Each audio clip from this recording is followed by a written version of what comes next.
இந்த கொஸ்டின்ல ஒரு தேர்வர் ஒவ்வொரு சரியான விடைக்கும் 3 மதிப்பெண் பெறுகிறார்.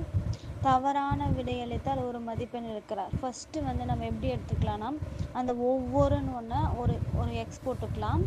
அப்போ 3 மதிப்பெண்கள் பெறுகிறார். அப்போ 3x. ஒவ்வொரு மதிப்பெண் இருக்கிற ஒவ்வொரு மதிப்பெண்ணா அதை ஒய்ன்னு எடுத்துக்கலாம். ஒரு மதிப்பெண் இழக்கிறாருன்னா -y. அவர் எவ்வளோ வினாக்களுக்கு விடையளித்திருக்கிறார்னா 80 வினாக்களுக்கு விடையளித்திருக்கிறார். அதுக்கப்புறம் எவ்வளோ மொத்தமாக எவ்வளோ மதிப்பெண் பெற்றிருக்காருன்னா 160 மதிப்பெண்கள் பெற்றிருக்கார். இதை நம்ம ஈக்குவேஷனாக எப்படி எடுத்துக்கலாம்னா கீழே எடுத்துக்கலாம். x + y = 80.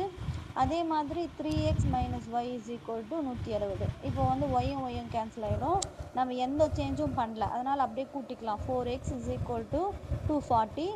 அப்படி x = 60. அப்போ இது எக்ஸ்ன்னு நம்ம எப்படி எடுத்தோம், சரியான மதிப்பெண். ஆனால் கொஷின் கேட்டுக்கிறது தவறான மதிப்பெண். மொத்தம் ஒரு எத்தனை கேள்வி வினாக்களுக்கு விடையளித்திருக்காருன்னா 80 வினாக்களுக்கு.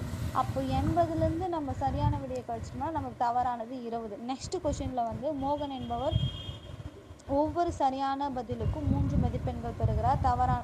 இப்போ நம்ம இதை எப்படி எடுத்துக்கலாம்னா, ஒவ்வொரு சரியான பதிலுக்கும் நம்ம சரின்றதை நம்ம எக்ஸ், ஒவ்வொன்றதை எக்ஸ்ன்னு எடுக்கலாம்.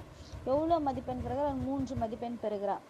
நெக்ஸ்ட்டு ஒவ்வொரு தவறான பதிலுன்றதை நம்ம ஒய்ன்னு எடுத்துக்கலாம். எவ்வளோ மதிப்பெண் எடுக்கிறாருன்னா 2 ஒய், அதை -yன்னு எடுக்கலாம். இதை ஈக்குவேஷன் எழுதும்போது அது மொத்தமாக 30 வினாக்களுக்கு விடையளிக்கிறாரு.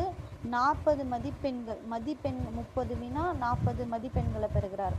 எக்ஸ், இதை நம்ம ஈக்குவேஷன் எழுதும்போது x + y = 30.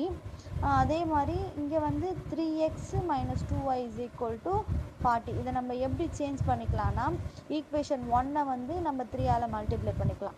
மல்டிப்ளை பண்ணும்போது 3x + 3y = 90. நம்ம 3ஆல் பெருக்கணும்னா, அதான் 30 3ஆல் பெருக்கணும்னா 90. நெக்ஸ்ட்டு அந்த ஈக்குவேஷன் 2 3x - 2y = 40. அப்போ ஃபஸ்ட்டு எக்ஸும் கேன்சல் ஆகிடுதா.